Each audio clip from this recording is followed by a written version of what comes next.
Welcome to The PA is In, the show created by PAs for PAs, where codependency with your supervising physician is a thing of the past, optimal team practice is the future, and physician associate has taken the place of physician assistant as the professional title of choice. I'm Tracy Bingaman, and I'm obsessed with redefining what success as a PA looks like and what it feels like. Here you'll find the mindset shifts, systems, and processes I use to escape healthcare burnout and integrate my work into my life. Work-life balance is a myth, and an integrated life where you thrive professionally, not a balancing act, is the goal here.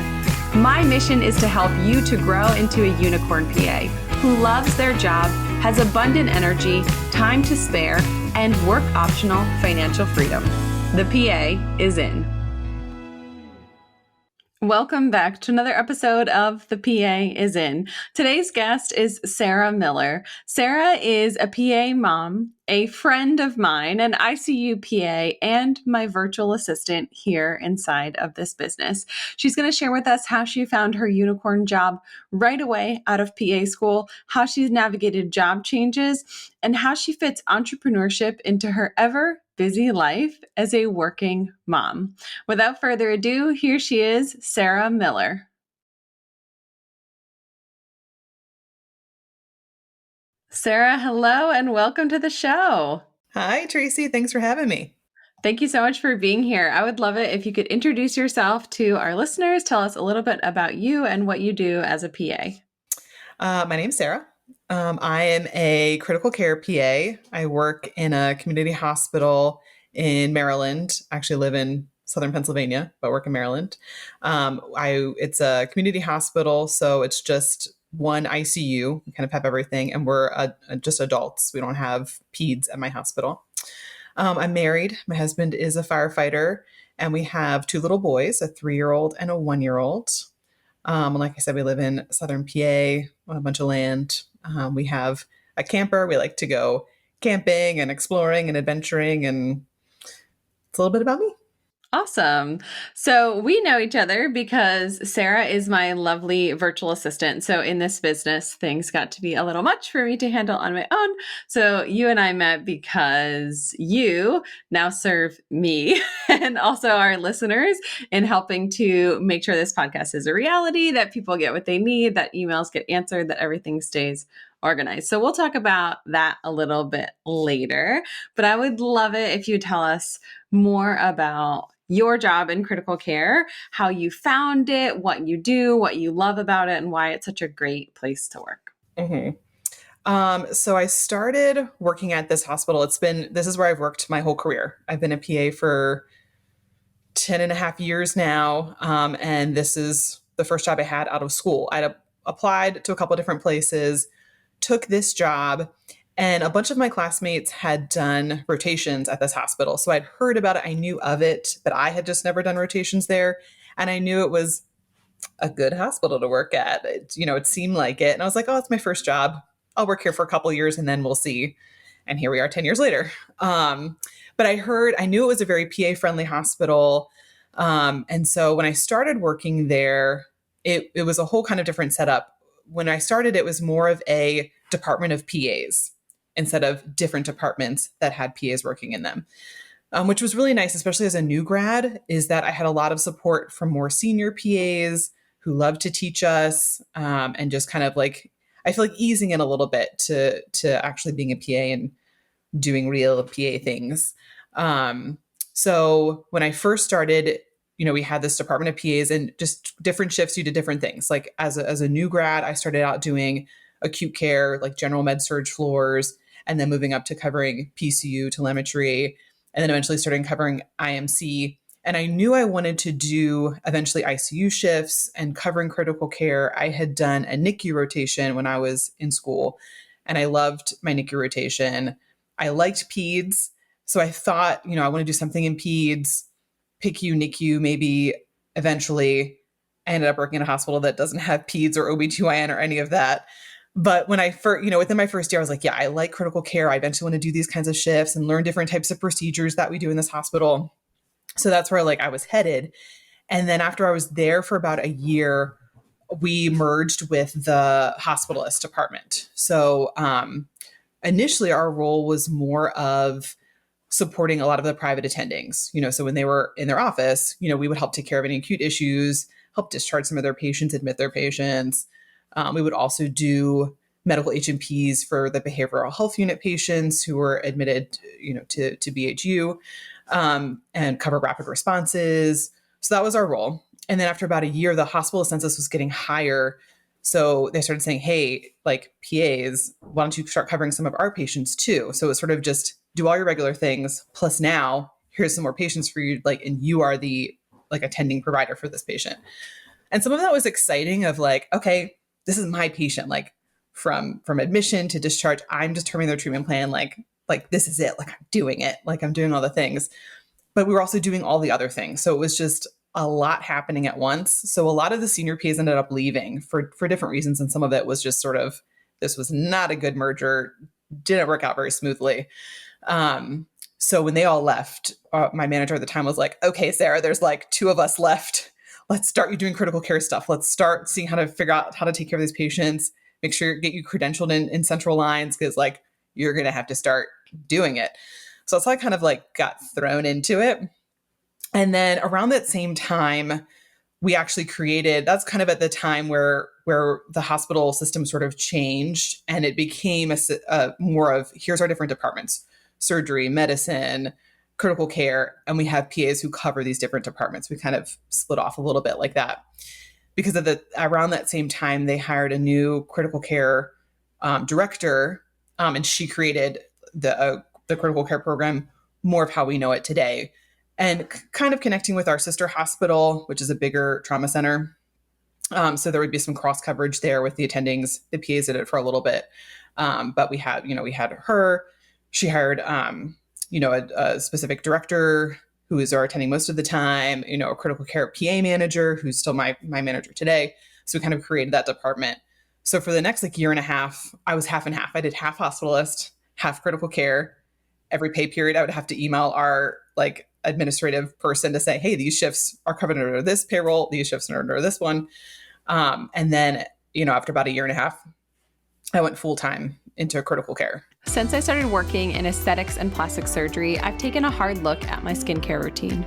Our product choices make a big difference in how we look, and that influences how we feel.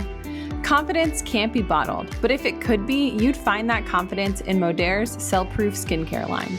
My favorite products are the serum, double cleanser, and the infusion mask. The infusion mask feels amazing. I use it 2 times a week, and it's a great skin pick-me-up that's safe, quick, and effective. Seriously, my skin has never looked or felt better. For $10 off your first order of the Modere Cell-Proof skincare products, use the link in the show notes. So did you know that whole time that critical care was the ultimate goal? Had you figured out that's where I want to be, that's what I ultimately want to be doing? Yeah, I knew, like I said, I knew from the beginning when I started working, I liked critical care. But even when I first started as a new grad, getting my first job, I didn't really know quite what I wanted. I was very open to my 2 criteria were I did not want to work 5 days a week, and I didn't want to have to wear dress clothes to work, specifically dress shoes. They're really uncomfortable. So basically, which kind of led to inpatient shift work scrubs. But other than that, I was just very open to seeing what's out there, what do I like, which was good at this hospital. I could kind of get a feel for some different things. And I knew even, I had some of that NICU experience from my rotation, and I started this job. Yes, I like critical care. I'm interested in these things. I like that acuity of patients. I like doing different procedures. So I knew kind of early on that's where eventually I definitely wanted to go. Yeah, I think it's a great story that sort of highlights a couple of things. One is that nothing is staying the same. So even if you get in and it's this isn't exactly what I pictured, sometimes something will happen that's beyond your control or within your control of our department is evolving. We're looking for someone to fill this position where things kind of come and go. And if you are in the right place and also have communicated to the people who are making those decisions, hey, I'd really like to be doing more acuity. I'd really like to be doing more critical care. I'd really like to be doing more hospitalist. You can can make your own path based on what you've expressed to the people around you. And the other thing is like, hey, here are my criteria, right? So when you're looking for a job, identifying this is what I do want, this is what I don't want, this is what I'm willing to do, this is what I'm unwilling to do, and that doesn't make you picky, that makes you specific. That means that you know sort of what criteria you're looking to meet when you're finding a job. Mm-hmm. Exactly. Yeah. Having some of that flexibility, but also here's my general parameters and, what fits in that to find what fits for you. Yeah. I think there's also something to be said for I am a team player. I hang in when things are not great. And, so that you trusted the process, that even when things were a little rocky and transitioning and the department didn't really exist and they were figuring out who went where, that you kept showing up and that because of that, you ended up in the place that you wanted to be. Mm-hmm. Exactly. Yeah. At the time, especially when so many of the senior PAs were leaving and some for different reasons.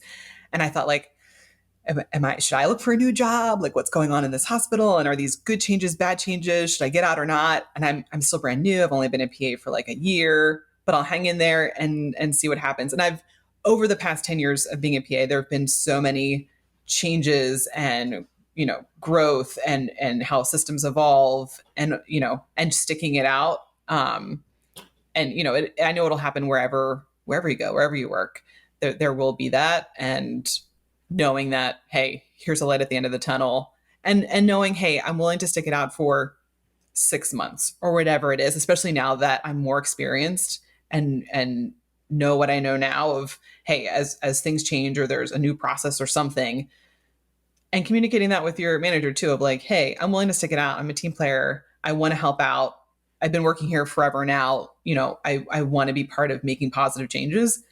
But after whatever time frame I think fits for you, if things aren't changing, things aren't working out, like, hey, I've given it my best shot. We've done what we can, and maybe this is the time to leave. Yeah. Was there ever a point where you were like close to that deadline where you said, hey, if things don't get better by this, like, were you on the cusp of leaving or did it always right itself quickly? There was one point of time where I really thought about leaving. That time early on, kind of when we transitioned and started taking hospitalist patients and creating those different departments, I was still definitely sticking in there of like, we'll see what happens. And I, thought to myself, should I leave or should I not? But like, wasn't really seriously like, I got to start looking for a job, make sure my resume is updated. But a few years later after that, I'm trying to think when it was, I was full-time with the critical care department at that point. And at that point we only had one PA covering at night. So during the day, we had an intensivist who was there for anywhere from 10 to 12 hours. It kind of depended. And then we had two PAs on at night. We had, at that time, it was a 12-hour day shift PA and an 8-hour day shift PA. But then at night, we went to just one 12-hour night shift PA by yourself. There was our attending on call was at our sister hospital. All alone. And so we had that attending at our sister hospital to call for admissions, consults, questions about patients we were caring for, but they were working at the other hospital. So sometimes I would call them and be like, hey, I'm writing a code. I got to call you back. And so, a lot of it we have to do on our own. Even now we have a different system of a dedicated on-call physician who is not working somewhere else and could come in if needed. But even so, like being the critical care, like you've got to make those initial decisions by yourself. And then you can call. So being the lone PA, and even when I was fairly new to critical care and had just joined in, like, hey, this is part of the rotation. Like you have to do, we're a 24/7 operation. We cover day shift and night shift and weekends and holidays. We do it all. So we have to rotate in. At the time we'd had a full-time night shift PA, but he would work his 3 to 4 shifts a week and we had to cover the rest, the rest of us in our group. And so you're there by yourself. And I remember obviously I was terrified. Like, what do I know? Who's putting me in charge of these people by myself? And I felt better knowing that like the senior PAs that I was working with at the time, like there was a couple who had actually left during that initial transition and come back to say, hey, if we're doing like just critical care and there's this new group, I'll be part of this. So they had come back. So I've learned a lot from working with those PAs and I trusted them. And the fact that they were all telling me like, yeah, I'm nervous to work at night by myself too. And I remember one of them who's been at the time, he'd probably been a PA for, I don't know, 10 or 15 years. We still worked together. And I remember him saying, and I agreed, like, hey, I became a PA for a reason. Like, I didn't go to med school to become an attending, to be all on my own. Like, I became a PA to be part of like optimal team practice, to be part of a group, like to be part of the team making decisions, not to be the sole provider. So, that was a very hard time. So after, I don't know how long I'd been doing it, a year or so. And it was just getting more stressful. Our census kept getting higher, and our acuity is high. Even as a community hospital, but we have high acuity patients. And, we're doing all the procedures on our own. We're intubating patients. We're doing central lines, arterial lines, chest tubes. We do all our procedures, and we're the only one. There's no residents. Like, it's just us.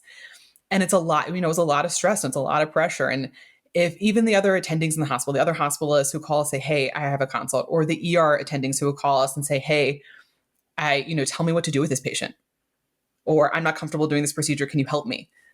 Hello, I've been a PA for like 5 years and you've been attending for 20 years. But they rely on us. And it's not like, hey, what does your attending say to do? They're like, no. And not just me, but all of like our whole group, like all of the PAs, like, I'm asking you. So it was a lot of stress. It was a lot of pressure. And at the time, I had recently, when I really thought about leaving, I'd recently gotten married. We'd moved to Pennsylvania. So I'd moved like an hour away from work. And I'd cut back my hours a little bit, but I was still full time. And it was just stressful. I would call my husband almost every night and like on the verge of tears of, I don't know how long I can keep doing this, how long until my shift is over, like what's going to happen tonight? Is it going to be a good night or a bad night? And I remember him saying, like, Sarah, you don't need to keep this job. Like, you can find a job closer to home. You can look, there are many different PA jobs, whether it's critical care or something else, you can look for other jobs. So I had started applying to other jobs. And then around that time, because for a while now, we'd been pushing to say, hey, we need more than one PA at night. Like, we need another provider. And there were other like consultants, other physicians, other people in the hospital who also are pushing, saying like, hey, you guys do so much at night. I don't know how you're doing this. It was just one person alone. So then we got approval to get 2 PAs on at night. So now we have 2 12-hour PAs during the day. We have 2 12-hour PAs at night. So we have that, full-time coverage of having at least 2 people on at once, which is great. And that's made a world of difference of having another PA there at night, like, and to have someone there with us. And like I said, we still have a physician on call to call as needed. But having the other person in-house with you, like, hey, we're in this together, has made the world of difference. And that's one of the reasons that I stayed. Yeah. I think that's so important. And it goes to show that like sometimes you have to raise your hand and say, hey, I'm not sure you realized how unsafe this is becoming, or how much busier we are, or how you could have 2 patients simultaneously coding and there's only one of you. Like, what would you do in that situation? And saying like, hey, we need help. And I think the other thing, when you're in that situation and like things have been evolving or changing, and you get in a situation where you're like, I don't know if this is worth it. I don't know if this is like really something I want to stay in based on the current situation, is to ask yourself, like, is this temporary? So is this a temporary change because like someone's on leave, or we need more help, or we're going through growing pains? Is this something that's going to change? And is there anything I can do about it? So before you polish up your resume and start looking for another job, like, can you go to someone and sit down and say, hey, I'm thinking about leaving. And the reason I'm thinking about leaving is because of this. If we could fix this, I would stay. And to have that conversation in a way that's positive and reasonable, and just saying like, hey, I'm not threatening. I'm simply telling you, this is where I'm at, and here's why. If you want to retain valuable employees, I think you'll make this move. If you don't want to, I get it. Like, you have a budget, you have whatever. I will be looking for other work, right? Like, just being very straightforward with people and saying like, hey, the way that we've been doing it, like, it maybe worked a couple of years ago, but things are changing and we have a higher census or higher acuity, or we're keeping sicker patients here. Therefore, it's no longer safe to have one person covering this shift. That's so important. Yeah. And I think when you have those conversations, when you're at that point in your job where there's some kind of an issue, things aren't working, so you bring it up to your manager, to administrators, to your director, whoever it is, to come with that kind of a positive attitude. You're not threatening them with anything, but also to come with suggestions like, hey, here's what I think could make improvements. You're not just coming with all the negative, but to say, here's my ideas, here's things that we could try and implement. What are your thoughts? And have that collaboration. Yeah. Yeah. I think that makes you more valuable as a team member. And it also makes you someone they think of like Sarah comes with solutions, not complaints, right? Because you can go and just complain like it's terrible, everything's terrible, it's the worst. But if you come and say like, hey, this specific thing isn't working, here are a couple of options of what we can do to try, then you're already solving the problem. And I truly believe that the people who are in the trenches have the ideas they're going to solve that problem best, not necessarily the leadership person or the person with the degree. It's the person who knows the workflow, who gets the stumbling blocks, who knows sort of the situations that are going to be a problem. That person can solve those problems because they're living and breathing and working in that situation and they know how to solve those problems. So the person listening, like, that's you. Like, you know how to solve these problems that you're having in your workplace. But even if you're not like on the committee or in the leadership position, it doesn't matter. You can still raise your hand and say, hey, this isn't working. Here's what we could do instead. Yeah, absolutely. Absolutely. The people who are doing the job in the trenches sees firsthand what the problems are and knows, hey, here's things that I think would work. Or even things like I was at a different hospital in a different department and we did this and it worked really well. I think it could work here, bringing those ideas. Yeah, it's the people in the trenches who can make the difference. So finding a job where those administrators or higher ups who are the ones who make the decisions, having people that will listen to you. Because we've gone through a ton of administrators in my time at my hospital.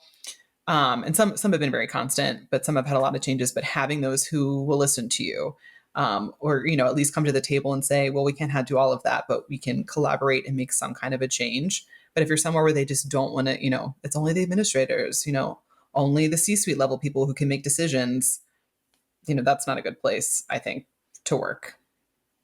Yeah. I truly believe we cannot improve bedside patient care without the input of the people who are at the bedside, which sounds so common sense, but it's not happening a lot of places. So unless you're working somewhere where they can like get you a seat at the table, or you can get yourself a seat at the table because you're not always invited, and say, hey, here's what we need to do better, differently. Here's an area for improvement.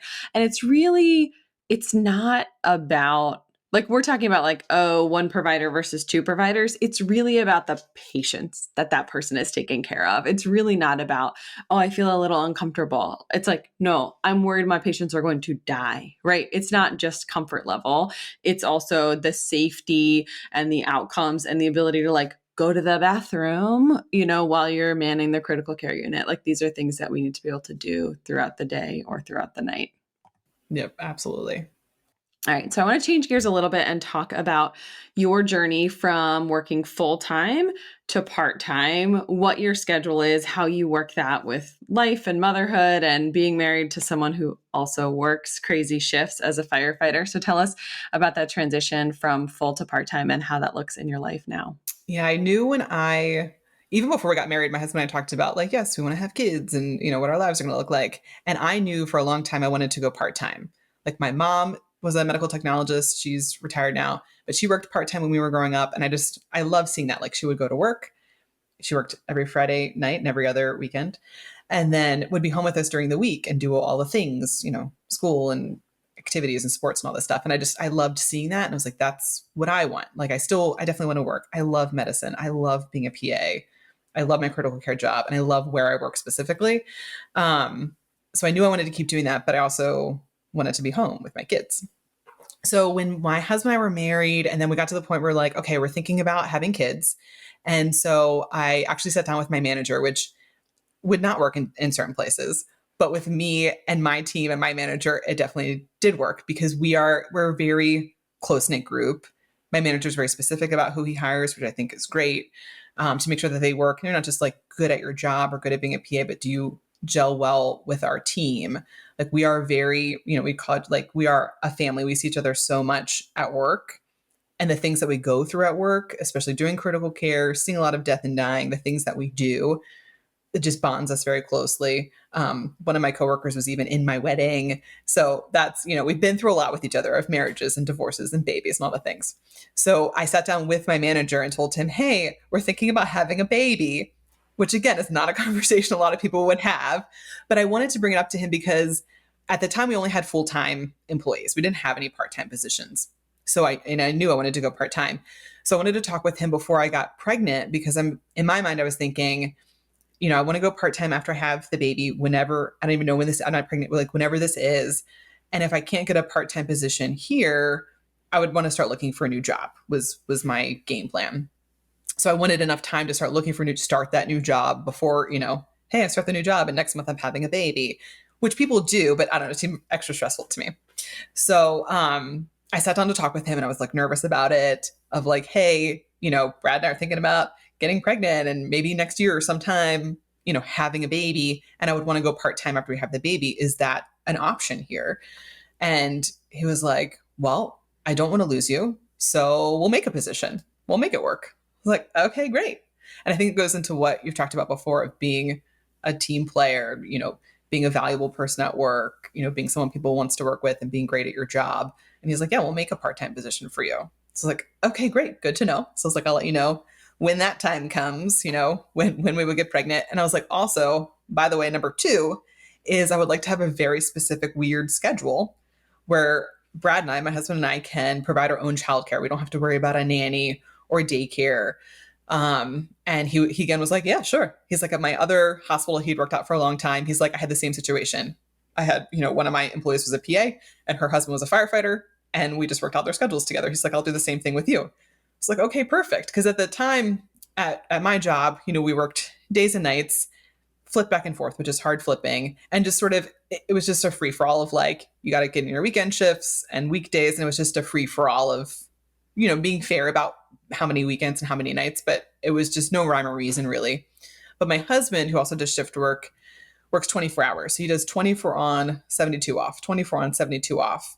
So he doesn't always work the same days, but you can like march it out. So what I would do is give my boss like the calendar of like, hey, here's Brad's shift. So I can't work these. I can't work, going into his shift, but I can work these other days. And he would just work it around that, which was great. And at the time, the time that I talked with my boss about that, I had already picked up extra nights, which is something I never thought I would do. Like, I'm not a night shift person. And yet here I am. I'm not much of a night owl, like in college. I don't know. I like going to bed early and waking up early. Like, I just like my sleep. I don't wake up as early as you, but like still, like I don't stay up that late usually.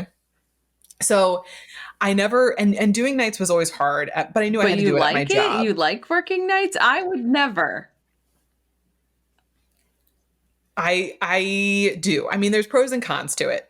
So when I moved, and part of the reason that when I first moved and I was still full time, I'd cut down to like a 1.0 FTE to a 0.9. So I was just doing 3 shifts a week. And I told my boss after I moved, because, most of my family friends were now like 45 minutes to an hour away, and most of them work Monday through Friday, 9 to 5. So I felt like I was working, every time I was working a weekend, and then they're not off during the week. So I was like, hey, if I work extra nights, so I'll work every Thursday and every Friday night. So I get in my weekend coverage with doing Friday nights. So I'm working extra nights, but I have more of a set schedule. So I would usually work like Wednesday day, Thursday, Friday nights. And that was my set schedule for like a good year after we moved to Pennsylvania. And it worked well. Like, it just worked well of like, I had off the rest of the weekend. My sleep is not great. And that's been hard.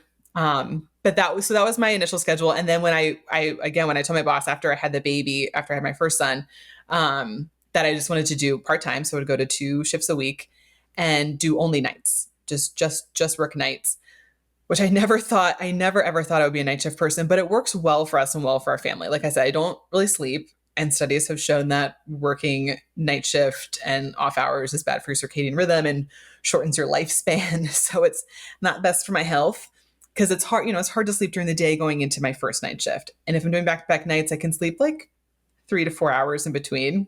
But then like, I just can't sleep any longer, and I'm up and I'm doing stuff. So it definitely is easier doing only part-time nights. I just have to get through 2 nights a week. If I want to pick up a third, I could if we need some extra shifts or something, but only doing 2, I couldn't do more. I have a friend, my friend who I work with, who was in my wedding. She did full-time nights for a while, and she did 3 nights a week after she had her first son. And I don't know how she did. And that was at the time when we only had one PA at night, and she did her 3 shifts in a row. To me, 3 in a row kills me. I hate doing 3 in a row. Now that I only do 2 shifts, it doesn't happen. But the 2 shifts, I think, is my saving grace of I'm hardly sleeping in those 48 hours, especially if they're back to back. But then I can catch up on my sleep. And I like being home. I can spend the day with my kids and play with them and do stuff. We do have family nap times where I put them down for a nap, and then I need a nap. If my husband's coming home from his shift, like he needs a nap, we do a family nap time, and then we can have dinner together, and then I go to work. And then when I come home in the morning, we have breakfast together, we hang out for a little bit, I'll take a little nap, and then we're up again. So it's a schedule I never thought. Like if you asked me 5 years ago, what is my unicorn job? What would be my ideal schedule? It would never be this. Never ever. But like this works so well for us, and having little kids who aren't in school, and the fact that we don't have to, like we could never do with our current jobs, with me doing night shift in the ICU, my husband being a firefighter, we couldn't do traditional daycare. Like their daycare is not open overnight. 4 hours a day. Exactly. We would have to hire like a live-in nanny or something. There was a time when my son was first born, when I first went back to work, my mom came up on some of the days, especially if we had overlapping shifts. So she would watch my son while we both napped. And now we just kind of take care of it ourselves, and we do family nap time, and it works for now, so it works. But I think having, like you talked about, having some of that flexibility and being open to changing when life changes. Like I have another coworker who actually left a few years ago for another job for the reason of like, hey, the schedule just isn't working for me. Like working nights and days and weekends. Like my kids are getting a little older, doing more sports. So she left and got another job. But I remember her telling me years ago when her girls were really little, of just like, be open to what works in this season of life. Like if you find a rhythm that works, a schedule that works, like just embrace it, but don't feel like you have to be stuck in it forever. Like be open to say, hey, the schedule isn't working right now. Like it's not working now that the kids are older, they're in school, or this is happening. And to make those changes when you need to make changes. When you are working in healthcare, it can be hard to see the forest for the trees. Are you burned out, or is this a normal reaction to the stress that you experience on a regular basis? Is this a problem or just a rough patch? The Burnout Risk Assessment is designed to help you determine your risk of burnout, identify your strengths, and help you to build boundaries. Click the link in the show notes or head to tracybingaman.com/burnout-quiz. Spend less than a minute of your busy day stratifying your own risk of burning out in a field where burnout is incredibly prevalent. You'll get your results and a list of resources and podcast episodes that can help you at any risk level for burnout. Find the link in the show notes. Yeah, I think that we pivot too late often. We sort of say like, oh, it's been working. And then it stops working. And then we don't think about it. We don't think about pivoting. We don't think about changing. And then we come to resent the schedule, and then we throw the baby out with the bathwater. But if you can say, hey, it sounds like you were like, I'm going to do more nights, like, because I'm asking for this special thing, because I'm going to do more nights, but I don't love the unpredictability. So I'm going to do consistency. So if you can say like, in this season, consistency mattered. So I could have a social life, so I could get together with people. Great. In this season, I'm prioritizing being able to be home with our family, not having the expense or the time away from our kids in the form of daycare. Like, those things will flex and flow throughout life. It's not like the needs of your kids when they're 1 and 3 are the same as when they're 11 and 13. Like it's going to be different when they're in school with a regular schedule, when they have soccer practice, like all of these things come and go. And if you can say like, hey, my job is a part of my life. It's not the thing that runs my life. And especially if you can get in a situation with like the one that you're in, where you can say like, hey, this is what would work best for me. Is there a way to get that to work with the rest of the group's needs? And like to try to fit the puzzle pieces together, as opposed to just saying like, the job is static. This is what it entails. My life is static. Do they fit together? But seeing it as like, hey, can we change the schedule? Can we make things different? Because like your schedule would not work for my family because like our kids are in school, or they're, just like different things, different factors. But that doesn't mean that it's like good or bad. It's just different for us and for our needs versus your family. Exactly. Yeah. And finding a work situation that fits with your life. Like you were saying, don't fit your life into work. Like it has to be the other way around. And yeah, to be open about it. Like there's another PA I work with who recently went to full-time nights. She and her wife have three little babies, like 4, 3, and 4 months old, or like 2 and 4 months old, something like that. They just had a baby. So, and she works full time. She works full time nights with three little babies at home. I have no idea how she does it, but somehow they make that work for them.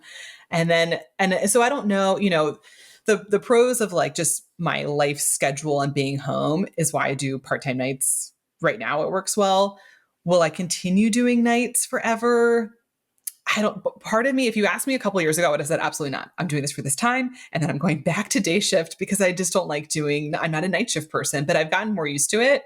And I mean, there's the pros of working at night of like, there's less politics, there's not the administration oversight, like, there's that, which is nice. But I mean, it's hard from a medical perspective of you don't have in-house consultants. You've got to call people in. And sometimes that can be figuring out who's on call and getting them to come in and do whatever you need. Like that can always be more difficult at night.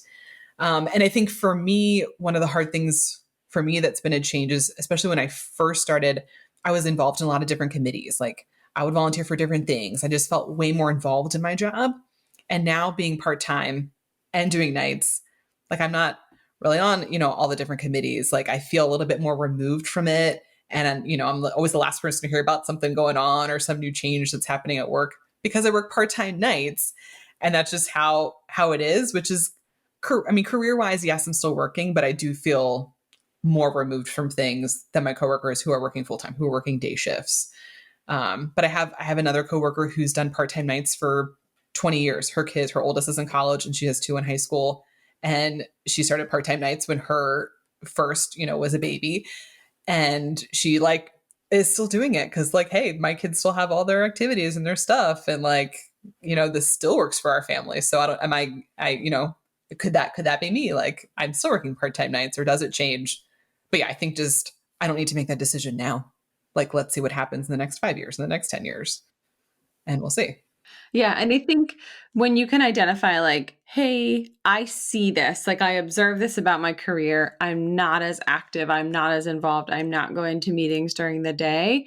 And that's okay. Right. So like identifying these pieces of my career are important to me. Staying current, being clinically relevant, like maintaining my license, being at the bedside to a certain degree, those things matter.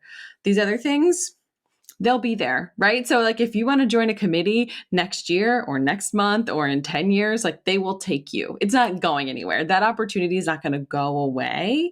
And I think a lot of times we pigeonhole ourselves into feeling like if I don't do it now, I might never be able to do it. But the reality is you probably will. Like you probably will have very similar opportunities in 5, 10, 15 years down the road. And it's not just right now. It doesn't have to happen right now, especially if it's not a good time for you to lean in at work from a family standpoint. Like it's okay to take your foot off the gas a little bit and being like, I'm not skyrocketing my career right now. Like that's all right. It's okay to do that.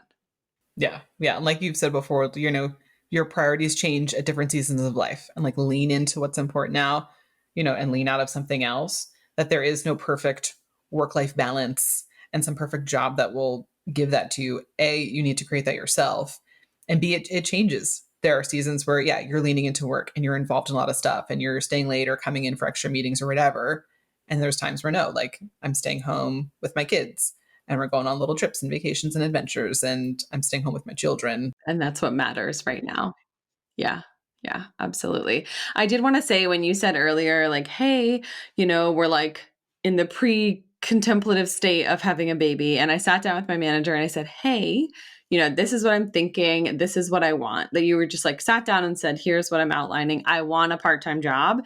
Either you can give one to me or I'll go looking for one, again, in a kind, very respectful, collaborative way.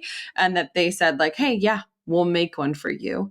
I've had so many positions that were created for me simply because I had the conversation. So oftentimes it's not an internal posting. It's not even an external posting. It doesn't even exist yet until you have that conversation with someone and they start to think like, oh, what could we do to get that person on our team? Or what would we have to do to help this person to stay and to realize that this person is an asset that we want to keep and to cultivate over time? So, like, I would encourage the people listening to have that conversation with your boss, even if they're not super approachable, because then either way, right? If you want to be the leader, if you want to go part-time, if you want to do some new department, like if you want to make a move, they don't know that you're thinking about that unless you have that conversation, unless you tell them. Exactly. And I think to bring it up early too, like if you're starting to think about that, not like, hey, I've reached my breaking point and I'm leaving tomorrow, that's way too late to have the conversation. But if you bring it up earlier, then you give them time to say, hey, what can we work out? What can we make happen? And give us, a couple months to do whatever. And then there you, but bring it up early and to be open to having those conversations is important.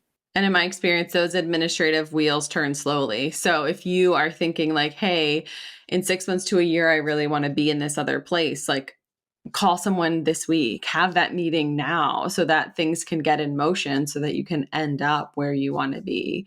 I think that's so important. And I think we forget ourselves as individuals as a part of this big healthcare system. Like we don't pause and reevaluate our goals. We don't say like, hey, is this working for me? We just sort of keep showing up and keep doing it.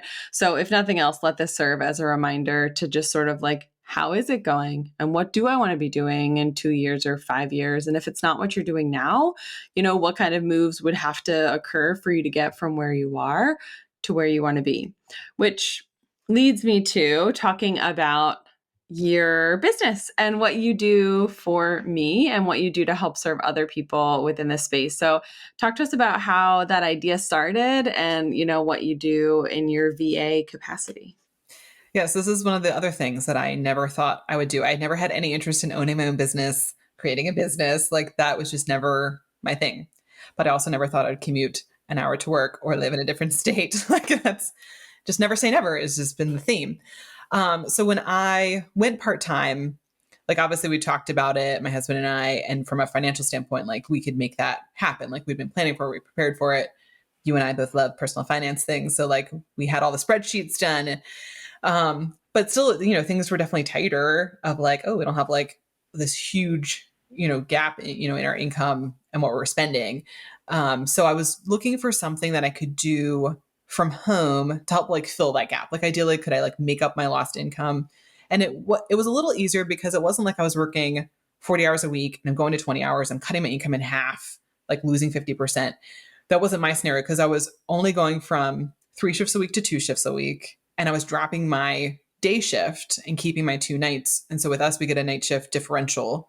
So I was keeping my shifts that were paying me more money. So I don't know, I was dropping my income probably by like a third, probably like anywhere 25 to 30%, somewhere in there. So, is there something I could do to like maybe not make up that whole 30%, but a lot of it? So I looked into different things like, can I start an Etsy shop? I am not creative or make any crafty things. I'm not sure what I can sell on Etsy. I don't know. Like, could I do something there? And then I looked into like a proofreading course because my whole life, I love reading, writing, editing papers. I always did it for my siblings, friends. When I was in college and I was a tutor, like that was one of my tutoring things you could choose for me is like, I will like edit and help you write your papers. And so like, okay, like I can be like a proofreader and maybe do something with that, something that I could do at home. Like I could always pick up another shift at the hospital, but like, what can I do at home when the baby's sleeping, when they're napping, whatever. While they're playing, and I could do something quick. So I was kind of looking into things, but hadn't really settled on anything. And I'd been a part of this online community for maybe like a year or so, maybe a year and a half. I had found this woman online who talked about personal finance stuff, and specifically for women and for moms. She'd been a hedge fund investor, hedge fund manager, and left that job and created her own job of like, let me teach like the regular people how to do this and how to make it like real life for your family and your kids. So, I've been interested in that. I love the personal finance thing. So I had done her online summit, then she created like a membership community and I joined that and just was involved in all the things. So I kind of knew her and she knew me just from like being an involved, active member of the community. She'd done a second online summit and like I was just involved in that and like an active participant. And then, so it was probably like fall of 2020. My son was probably about 6 months old at the time, 9 months old. And she reached out to me on Facebook. And initially I thought that she had been hacked. I'm like, why are you sending me this like random message? This is weird. But no, it was like really her. And she said, hey, you know, my current VA, my virtual assistant is leaving and I'm looking for a new one. And do you want to be my VA? Like, do you want to join our team? And I was like, yes, I would love to. Like, I'd love to join your team. I love what you do. You're like an authentic person. And like, and this fulfills like, hey, this is something I could do from home, like making a little extra money, like from home, like in my own time. But I told her, I was like, I'm not really sure what a VA really does. I don't have any experience. Tell us, because I think a lot of people are wondering, what does a virtual assistant do? And so her answer to that was, you're a PA and PAs can do anything. So you can absolutely figure this out. This is not going to be nearly as hard as your PA job. It's like, yes, PAs can do anything. So that's when I started working for her. And so VAs can do a lot of different things. There can be many types of VAs. What I do is like administrative assistant and administrative tasks is mostly what I do. Things like schedule management and like calendar management and answering emails and customer service type things, like if you're selling whatever. So I did a lot of that. I also did like with her, helping manage and run like her like membership community, like a private group and stuff, like running some of those things and different events and like, monthly talks that she would give and, helping like support all of that from an administrative standpoint. There can also be VAs that like really focus on tech and like tech support and technical things. I am a 98-year-old lady at heart and don't know anything about the 21st century, so it's definitely not for me, but there are VAs that focus on that. There are VAs that do like social media stuff. So creating like pins for Pinterest, doing Instagram things, posts and stuff, and creating like, images and that kind of stuff. Anything that you're creating for social media and like creating like art and whatever for that. Or managing, specifically managing groups on social media, like Facebook groups and things. So those are the kind of the general things that VAs can do almost anything that you need support in doing. You do all of like, for me, you do setting up podcast guests and emailing them and making sure everybody knows like where to be and so that I can log on and record so that I can focus on coaching and clients and content for this show so that I don't have to be in my inbox. Like a lot of that communication comes from you, which makes my life so much easier. Exactly. And that's why I like doing what I do with this. And I loved it when I started doing like, okay, like this sounds something, it's kind of meeting my boxes of something I can do from home, a little extra. But then I just loved it. Like I love organizing things. I love like creating systems to make things run smoothly and taking kind of, those little tasks off your plate. So then you can like focus on the big picture, focus on that content creation, just going in and getting whatever it is done. And I can like do all the behind the scenes things. Like I just love doing that. So I'd done that with this first client for like probably about a year. And she had a podcast at the time. And again, scheduling guests for her podcast, scheduling her to be on other people's podcasts and just coordinating everything. And after about a year, I was like, yeah, I really like it. And like, I'm in the groove of figuring out how to do this and how to do it with my baby at home. And I want to do more. Like, I want to get other clients and like create a business and how do I do this now? And so, I had actually joined another community online from this woman, who helps like mom entrepreneurs. How can you like run your business and also run your family and like be home with your kids and stuff? And so she and I connected and she's actually helped me get a couple other clients. I worked for her for a little bit when she was starting her podcast. She helped connect me with someone I just started working with last month. And so now I'm to the point of having I have 3 clients who I do, all these different things for. And so, initially I have no idea what a VA is. I don't know what's happening. But now that I'm connecting like with these other people, yes, I can absolutely help, schedule all your podcast interviews and create your blog posts and do all the things. Like, yes, I can do this and I know what this is. And I'm excited about doing it. But learning how to do I remember reaching out to you at the time. This was before we started working together. And I was like, so I'm going to create a business. How do I I don't really know what I'm doing. Am I supposed to do this or this? And kind of the logistics of doing it. And I think if I can figure out, anyone could figure it out. And now having a legit business. So here I am. I never thought I would have this happen either, but it's something it's something fun to do. It's not using my medicine side of my brain and it's not super stressful and people aren't dying. which I do like taking care of those people, but like, it's just a nice, like something else to do, that I like to do. And now I can get paid to do it. Yeah, it's a great way to think outside the box, and it doesn't have to be medical skills. Like, I don't use medical skills in hosting this podcast either. Like, I talk about medicine, but I don't perform procedures. I'm not a clinician when I'm here behind the microphone, but it's a way to like support community. I love it. I love that you reached out to me. So what Sarah's not saying is she pitched herself to me because I had sent out, I think there was like a couple things that you had emailed. And at one point you were like, you just sent this free PDF to me. There's a typo. Like there's like two and I remember starting out with like, you remember this? I have some constructive criticism. If you don't want it, don't keep reading. I'm doing this like out She's of kindness. Like, you obviously don't have a proofreader because you're sending this out with two of the same paragraph, you dingbat. She did not say that. And I was like, yeah, I guess it would really be good to have someone like looking over my work and managing my inbox. So that is how we came to be. So encourage the... Yeah, I was going to remember you reaching out and it just, one of your weekly emails of like, I think asking for guests that you think will be good on your podcast and things like that. And that's how I connected you with a couple different people. And then in one of our emails, you're like, wow, Sarah, you're really good at doing this. And I was like, thanks. I actually get paid to do this. Yeah. You're like, and let me do this for you too. Yes. Yeah. Yeah. Awesome. So, here we are. And it's such a great partnership. And I love it so much. So if there's someone listening who happens to be an entrepreneur or someone who's looking to outsource stuff, what's the best way for them to get a hold of you if they would be interested in Probably PA I can put my my business email in the show notes. I'll put it in there. And they can reach out if they want to. Awesome. Well, Sarah, thank you so much for coming on the show today. This has been a blast to catch up and talk and for you to be able to share all of your lovely wisdom with our listeners. Thanks. This has been fun. I love any conversation that reminds me that life is not a linear journey, that it's not plan A, plan B, plan C, that things are fluid and moving, and that what you do as a PA should be but a part of what brings you happiness and fulfillment and joy in this life. And finding a job that is flexible with you or being willing to leave and find a new one that works for you during this season of life is a really important part of building a sustainable career as a PA. Thank you for tuning in to this episode of The PA is In. That's all for today. This PA is out. Congratulations. You've just joined an awesome club. By listening to a full episode of The PA is In, you are officially on the Unicorn PA team. Welcome aboard.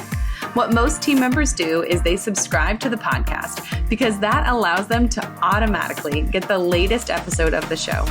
The life of your dreams exists on the other side of taking action.